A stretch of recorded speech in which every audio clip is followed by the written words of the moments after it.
An investigation by the City of Johannesburg Emergency Management Services has found that there were no extinguishers in a building that caught fire in Marshalltown that killed 77 people.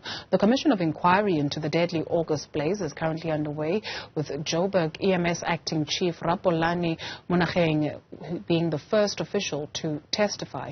And he's told the inquiry that occupants did not have any means of fighting the fire as extinguishers went missing due to vandalism. You normally say it's called a dry chemical powder. Most of them are plus minus 9 kg. They hang for plus minus 1.5 from ground so that any adult person can be able to access and reach. It was also supposed to be marked just above it with proper signatures, proper symbol that says fire extinguisher is here, with a red and white sufficient standards regulated sort of placards to indicate where the equipments are. But what you found in here, there was none of those. And what does that translate into for the firefighters and the occupants of the building? Commissioner, obviously for the firefighters which come outside, in cases of this nature and what we've learned through the town, through the city's incidences, we come prepared. We bring our own equipments to negate this. Newzroom Afrika's Ziniko Mhlaba attended that briefing, and he joins us now to give us a debrief of sorts. Ziniko, some difficult moments to, I guess, digest coming out of that inquiry when you think of how people were making structures to live in or a room by barricading stairways.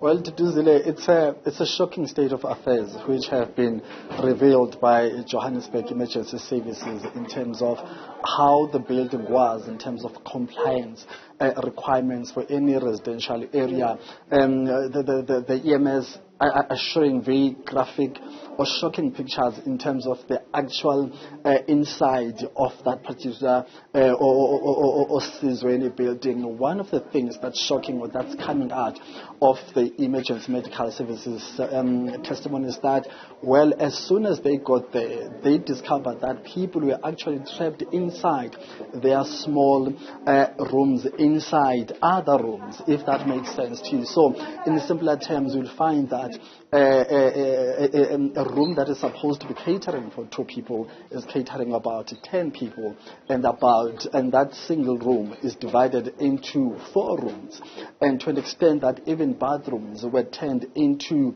living spaces, into living rooms. So under those circumstances, it was very, very difficult for people to be able to escape the fire. So that's one of the things. But also, as you played that bite, which also talks about emergency services equipment not being readily available when it's needed, such as on that particular day, was another problem, because even exit points out of that building were blockaded with steel doors, with steel frames, meaning that even those who were trying to escape when that fire erupted, they got stuck inside the building because the exit entry points of that particular building were cordoned off using steel doors.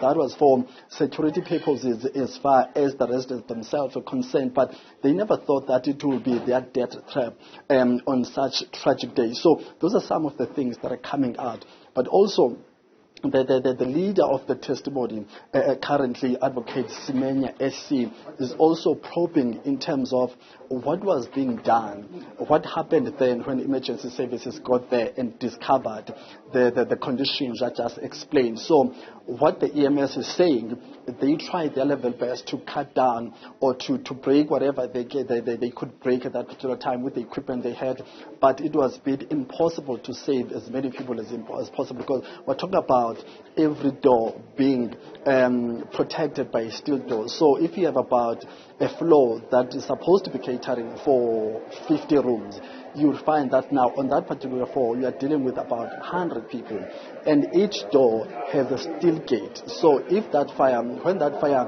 erupted, people could not even get out of their small rooms, their small illegal rooms.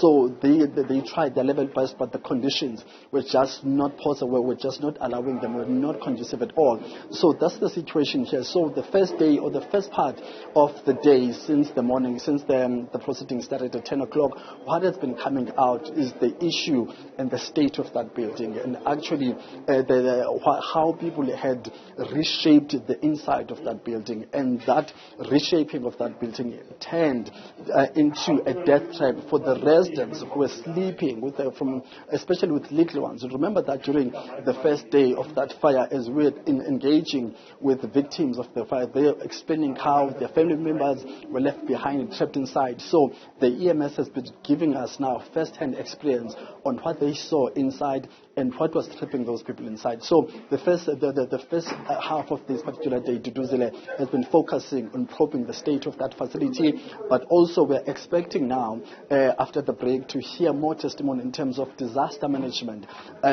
what happened then a day after, or how the city of Johannesburg and other stakeholders tried to help those who could be saved and how they were saved, but also the material that is readily available for the investigators to come through so that they can be able to zoom into what caused that fire. So far, it has not been pinned down to a clear view in terms of what caused the actual fire, but from what has been happening throughout the first half of the day has been the appalling conditions which that building was under. Ziniko Mhlaba, thank you very much for that detailed report.